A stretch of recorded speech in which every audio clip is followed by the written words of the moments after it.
let's have a look at question 5. So in question 5, we're asked to write a function. What do we got? So sometimes it's required for the computer to be able to operate on numbers that are too large to fit in a register called big nums, yada, yada, yada, yada. Okay, so we'd like to create a data structure to be able to store 128-bit numbers. So in question 5 / bignum.txt, which is this file here. That's a typo, it should be question 5, that's okay. Describe a data structure that can be used to store a 128-bit unsigned integer. That is, the integer n stored lies in this range. Okay, so we know that we can store 32-bit numbers in a single word. So I guess one natural solution is to use 4 words to store the number in 32-bit chunks. Okay, so we will use 4 32-bit full words to store the 128-bit number in, oopsies, let's just shrink that down a bit. There we go, so you can see the entire text. In 4 chunks. Okay? The other thing we need to describe is in what order do we store the chunks. So I guess I could store them least significant word first or most significant word first.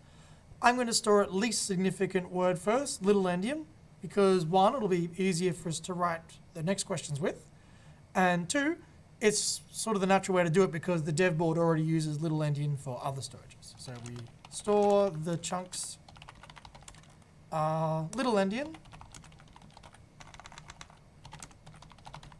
that is, we store the least significant word first.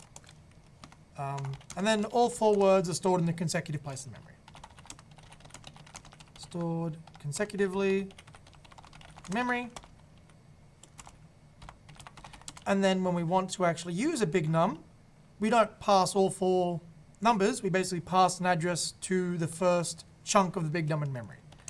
Big nums are accessed by passing a memory address that points to the first chunk. Okay, there we go. So that's my description of big num. Let's see the next question.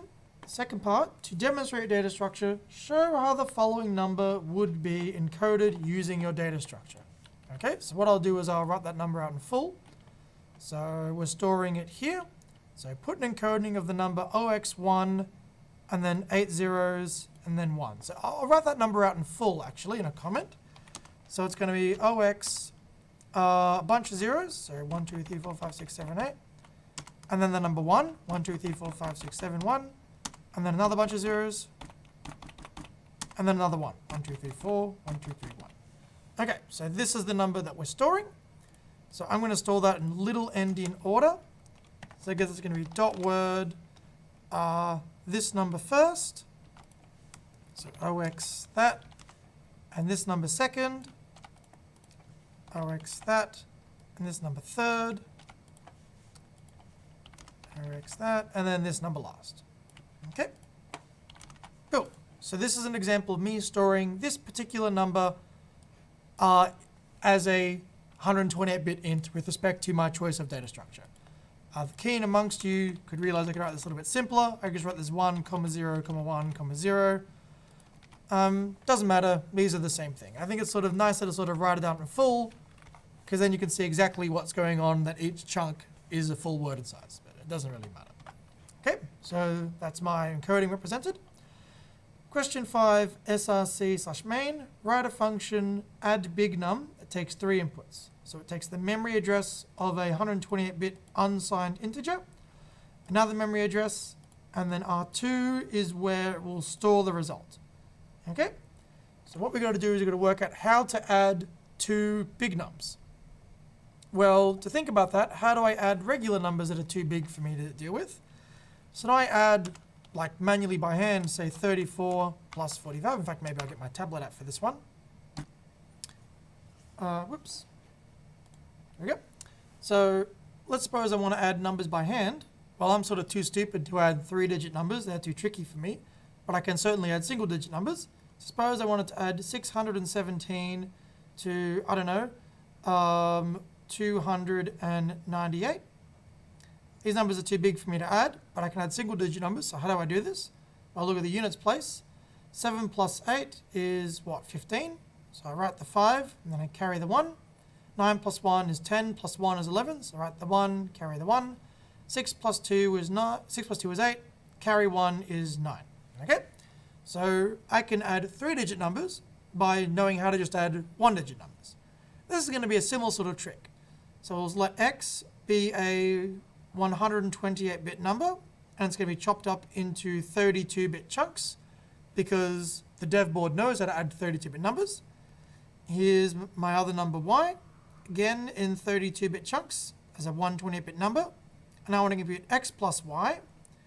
So I guess what I'm going to have to do is load from memory the least significant word of x and y, and then add the two, and then store the result in x plus y. So we do an add operation here. And then that may or may not set the carry bit when we do the addition, right? Because if the addition of this, if this was like FFFF, FFFF, and this was 1, the result would be 0, 0, 0, 0, 0, 0, 0, 0, and then we carry 1 when we do the next addition. So I need to know how to then incorporate this carry bit when I do the next addition. Let's look at the cheat sheet. Maybe it's got something there for us. And by inspecting the cheat sheet, we find this instruction here called ADC. And what does it do? It takes 2 registers and then it adds them together, and it also adds the value of the carry bit and stores the result in a destination register.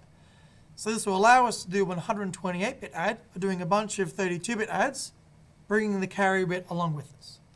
Okay, so with that in mind, we can start to write some code. So I guess for the sake of example, we can have another number here that we can add together. I mean, we'll sort of use this when we maybe test the code. And then we have the result down here, which will be where it's stored. Okay, so here's my add big num function. So we'll assume R0 contains the address of the first number and R1 contains the address of the second number. So the way I did it is I stored the least significant word as the first entry. So that'll be the first thing that I load. So I might load from where R0 points, and then I'll post offset by 4, so that way it's ready to read the next number when I need it. And I'll store the results of that in, let's say, in R3. And then I'll read the least significant word of the second number and store that in R4. We'll worry about calling convention stuff in a moment. Okay, so that means R3 contains this word and R4 contains that word. I'll add them together. So add R3 to R4. And be careful, I'm going to use adds with an S because I want this to set the carry flag if a carry occurs.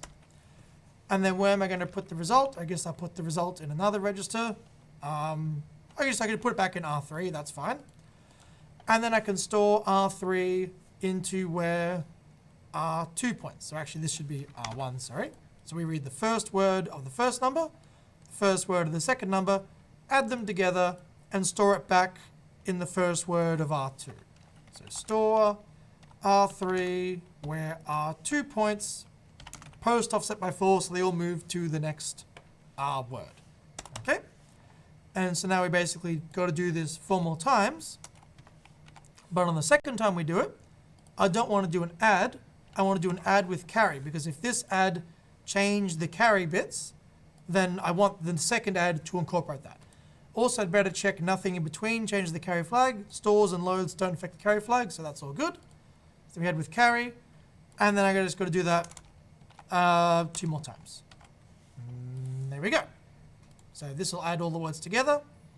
And then there's nothing to return because this function just sort of takes 3 memory addresses and stores it in place.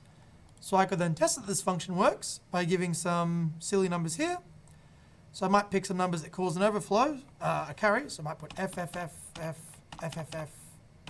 here, add to 1. And then maybe I'll put like a whole bunch of, okay, so maybe put a 1 here, and a 2 here, and then a 3 and a 4, and a 5 and a 6. Okay. So what should the result of this be? So if I add this number to this number, I should get 0, carry 1. In fact, maybe let's do this in my little paint program again. So we'll drag down a bit. Okay. So I'm adding the number, and sort of write this out in full is quite tedious, but it's like bunch of zeros and a 5, bunch of zeros and a 3, bunch of zeros and a 1, and then FFFF, plus a bunch of zeros and a 6, bunch of zeros and a 4, bunch of zeros and a 2, bunch of zeros and a 1. Okay, so let's check what the addition of this will be, and then we can sort of look at it in the memory view and see if it matches. So a bunch of f's plus 1 is 0, carry 1. 1 plus 2 is 3, carry 1 is 4, so a bunch of zeros and a 4. And this one's also just all zeros. And then no carry. 3 plus 4 is 7, plus no carry is 7, so a bunch of zeros and a 7. And then 5 plus 6, and careful, we're in hexadecimal here, so 6, 7, 8, 9, A, B is B, no carry. So we should expect the output to be 0, 0, 0, 0, 0, 0, 0, B, bunch of zeros 7, bunch of zeros 4, bunch of zeros as a hexadecimal number. Okay? So then we can look at that in the memory viewer and see if that matches when we run the code in the debugger. So let's do that. So get rid of my paint program here. Yep, so we'll save that. We'll spin up the debugger. There we go. Give that a moment to spin up.